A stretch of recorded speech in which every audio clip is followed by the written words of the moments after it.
Alright guys, Luta Continua with another video. Shout outs to the whole LDVC. Um, you know, I guess I'm making this video because after all, I said it before and I'll say it again. This page is or I should say this platform is one that covers all facets of topics, meaning that while it is centered with sports mostly, we do tap into different things that definitely have significance among African descended people. And the thing we're going to tap into today happens to be the Independence Day of Cabo Verde. Now, for those of you guys that don't know, Cabo Verde is a set of islands that is off the west coast of Africa. Why this independence is significant for me is because my family have laid down roots there from mainland Africa. To make a long story short, due to the civil unrest in mainland Africa, my dad, my uncle, and others decided it was time to put roots somewhere else. And I have family who is still residing in Santiago and Praia, to be exact. And as Deontay Wilder would say, to this day, and so, Cabo Verde is an island, or is a series of islands that it's like a gift and a curse, basically. The gift is very scenic, it's very beautiful, it's very relaxing, it's very mellow. The pace of life when you go there will make you feel like you're in slow motion, basically. It will kind of make you feel like one of those scenes in The Matrix where Neo was moving so fast that it just slowed up. And an example of this is like if you're driving, two people may come onto the crosswalk. They may meet each other in the middle of the crosswalk, and they may start having a conversation there. And when you're driving, all you're doing is kind of just waiting for them to pass, and they'll have like a conversation for a couple of minutes, you know what I mean? Without the driver getting anxious or anything like that, or being in a hurry.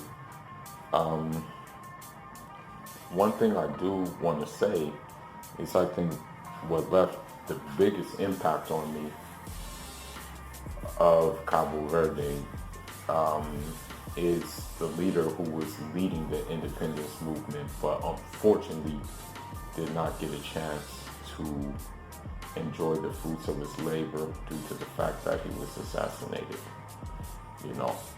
and that leader is Amilcar Cabral. And what happened was that Amilcar Cabral, aka Abel Jassy, was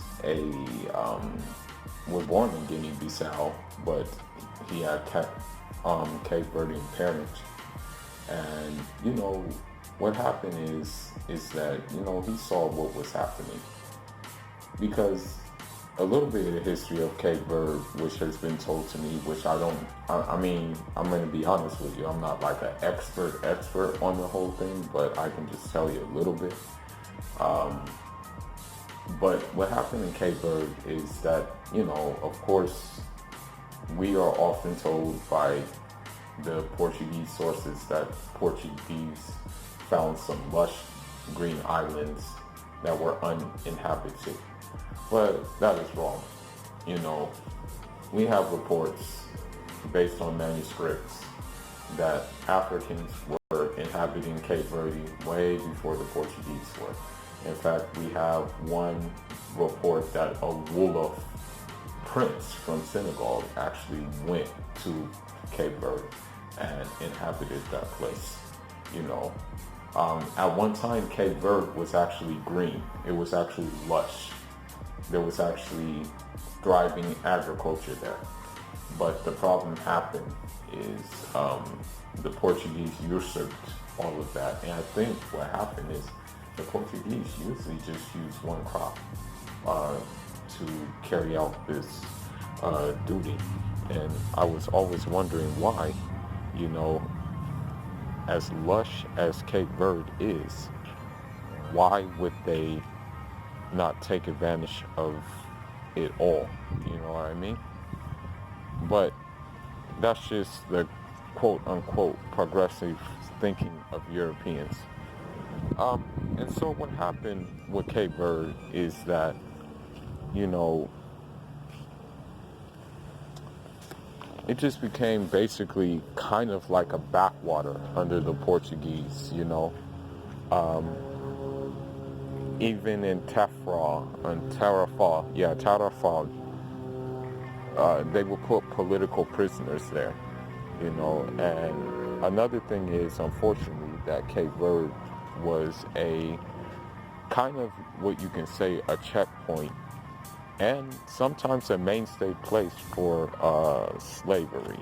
You know, what happened is the Portuguese imported slaves to Cape Verde, and they would have them there, and they would be working, doing what they do.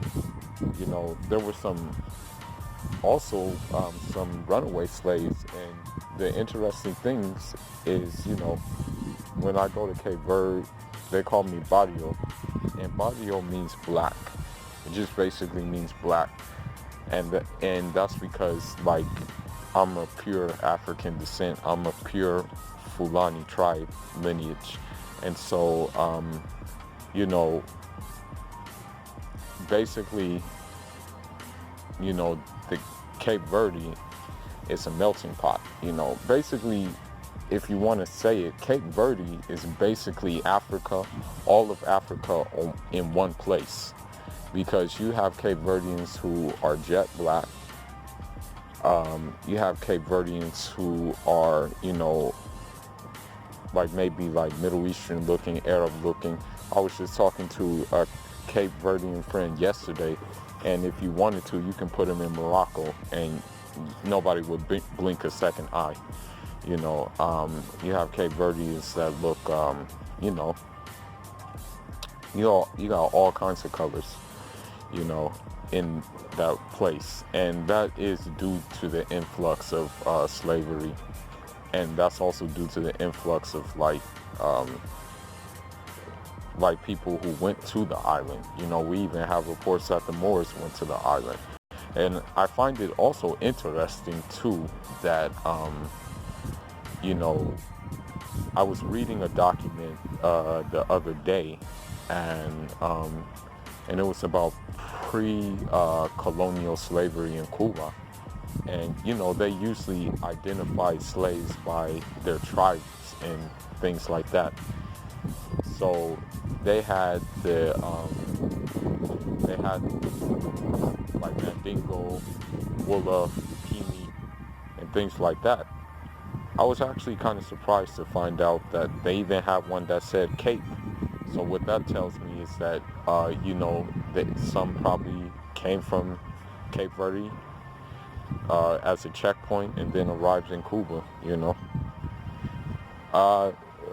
But back to the whole thing with Cape Verde, you know, the vision for independence, I wish would have been carried out, because it would have been a very, very good cohesive thing if we could have stayed together. You know, what happened is Amilcar Cabral, and I have it in books. There's a good book called Unity is Struggle. It's a very good read.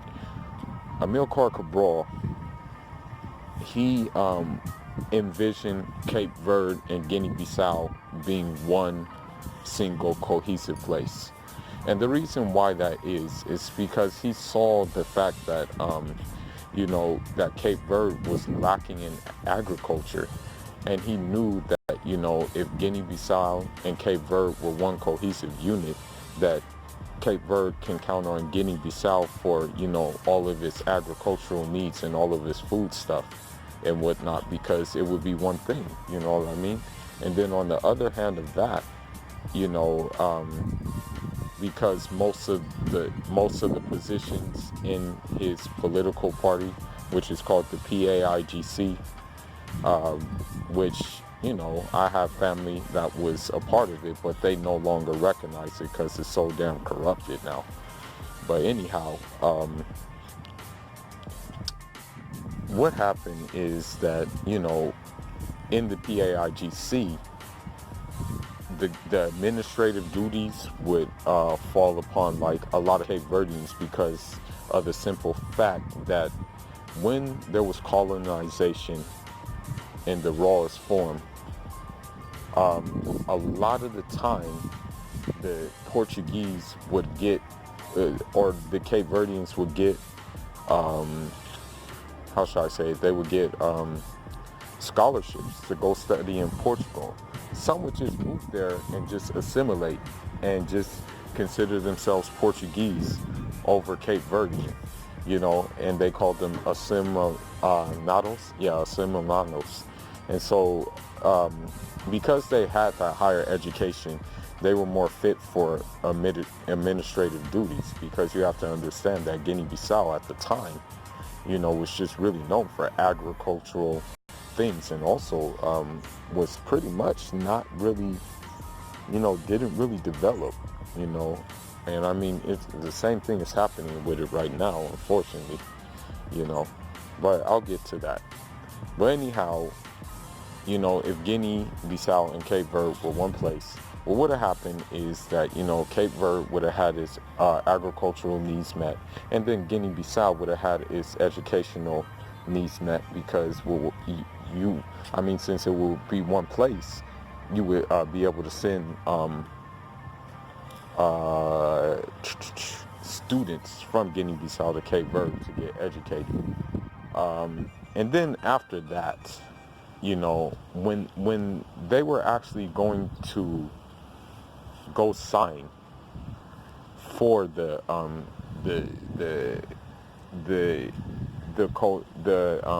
what's a good word to use? The consolidation of Guinea-Bissau and Cape Verde, there was a coup d'etat. So that just ruined the whole everything, That's why they're like two separate entities as it stands right now, And it's crazy, because yesterday I was talking to a Guinean sister who also have Cape Verde origins too. And yeah, she was just giving me the whole spiel. And although it's independence, and this leads me to my next thing, although on paper it may be independent, it really isn't independent. She told me something that really kind of like put me at an uneasy way.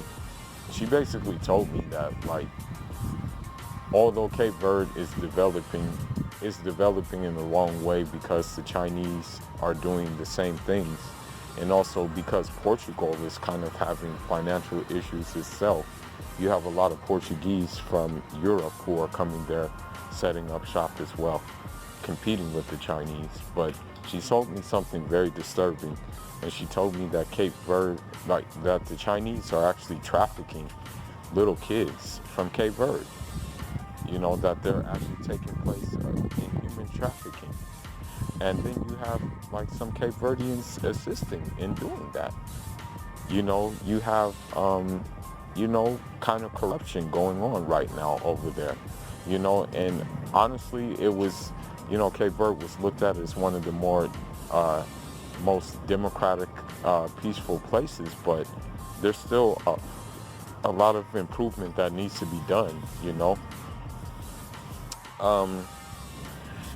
and I think that part of it. You know, I'm not trying to say, I can't generalize this for every Verdean, but a lot of Cape Verdeans I talk to, some of them still do have that, how should I put it, the the cloak of colonialism over them, because some will deny their African roots. You know, I do understand the Portuguese did come over there, and of course we know what they did with the slaves. I understand that 100%. But at the same time, you know, you look at Cape Verdeans, I mean, I'm sorry, I haven't really met any Cape Verdean that I can say, oh yeah, that dude's Portuguese, you know. I haven't met one like that, you know. And so that's just what it is, you know. You know, shout outs to all my Cape Verdeans, man. You know, shout outs to the area where there's a lot of Cape Verdeans. I mean, in Los Angeles, there ain't that many, but there's a lot in Brockton, you know, and there's a lot in Rhode Island, you know, and it's too bad I can't go to the Cape Verdean Festival in Rhode Island because I got, you know, I got told it was like this week, you know, so you know, it would be too late for me to just book a flight and go, you know. But anyhow, if you see me capping for, if you see me capping for Demetrius Andre, just know that this is one of the reasons, you know, because of the simple fact that, you know, there's not, he's probably the only Cape Verdean professional boxer, you know what I mean? In Netherlands, there's a Cape Verdean and professional kickboxer, you know, but when it comes to prize fighting, Demetrius Andre's the only one. And, you know, the thing is, man, he's skillful, man. You know, I wouldn't be capping for him so hard if he wasn't like a skillful fighter. You know, I would just be like, oh, okay, shout outs to Boo Boo, if he was just like regular average Joe. But nah, he's skillful, man. And I like skills, because skills pay the bills. But anyhow, you know, that's all I gotta say. You know, leave your thoughts, leave your comments. You know, man, I'm telling you, man, if there's people who want to collaborate with me on these hangouts and stuff like that, have these conversations, I'm open, man. I would love to tap in with another Cape Verde, and they can, like, we can learn, you know, we can tap in, learn from each other. And yeah, man, that's all I got. So with that being said, happy Independence Day, Parabéns, Feliz Independencia to all the Cape Verdeans on the island and the diaspora as well. Fuller signing out.